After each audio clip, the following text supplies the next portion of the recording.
So mga tol, bagamat sa Super Bantamweight pa din lalaban si undisputed Super Bantamweight World Champion Japanese The Monster na Oya Inoue, maraming nga po ang naghahamon sa kanya ngayon sa featherweight division. Katulad na lang ng mga kasalukuyang kampiyon na si IBF Featherweight World Champion Luis Alberto Lopez, WBO Featherweight World Champion Rafael Espinosa, at ang dating kampiyon na si Brandon Figueroa. At noong nakaraan nga lang din mga tol, sumulpot nga din itong prospect na si Bruce Carrington. Hinamon din si Inoue sa featherweight. Bukod nga po sa mga yan mga tol, may isa na naman pong humamong kay Inoue.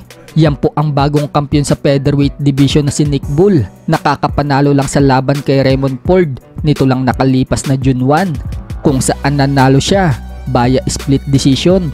At maagaw kay Raymond Ford ang WBA featherweight belt. Lakas loob nga pong sinabi ni Nick Bull at ng kampo niya na tiwala umano silang kaya nilang talunin si Inoue. Bagamat malaki ang respeto nila kay Inoue mga tol, si Nick Bull daw ang magbibigay ng kauna-unahang talo dito kay Inoue. Once na umakyat na daw si Inoue sa featherweight, agad nga daw nilang hahamunin si Inoue kapag umakyat na daw ito ng dibisyon. So may mga nagsasabi naman mga tol na mukhang ang estilo nga daw ni Nick Bull ang tatalo dito kay Inoue. Para daw kasing Isaac Pitbull Cruz ang estilo nitong si Nick Bull. Pero may mga naniniwala naman mga tol na hindi pa din daw uubra ito kay Inoue. Sa ngayon, mukhang malabo pa na umakyat itong si Inoue sa featherweight division. Lalaban pa kasi ito sa Super Bantamweight ng 1 hanggang 2 laban pa bago umakyat ng featherweight. Si Inoue na din po kasi ang nagsabi mga tol na hindi pa daw siya satisfied sa pinakita niyang laban sa previous fight niya para umakyat agad ng featherweight.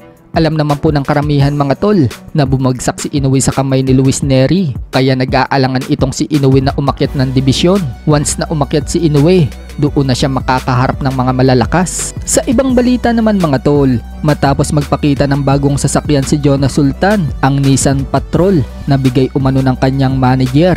Trending naman ang bagong upload ni Casimero mga tol nang pumunta siya sa bilihan na magaganda at mamahaling sasakyan. May isa nga pong natitipuan si Casimero mga tol na nagkakahalaga ng 4 million to 5 million. Comment nga po ng mga fans mga tol, bilhin na daw ni Casimero yung magandang sasakyan. Ang ganda. Ang formahan talaga to. Honda. Sobrang lupit nito. Alam niyo ba kung mga magkano to?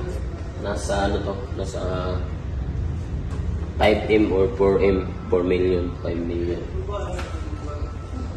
Samantala, may panibagong banat na naman po si Casimero sa kanyang post sa kanyang social media account dito kay Sultan. Banat ni Casimero kay Sultan, lakas magamon pero noong tinamaan sa bodega sa tune-up fight niya, parang natatae. Nagka-amnesia ka siguro Sultan, hindi ako nagpatae sa'yo, tapos ako ang kakalabanin mo. Kung ako ang makakalaban mo ulit, hindi na tae ang lalabas sa'yo, kundi buto-buto na ng mga ribs mo.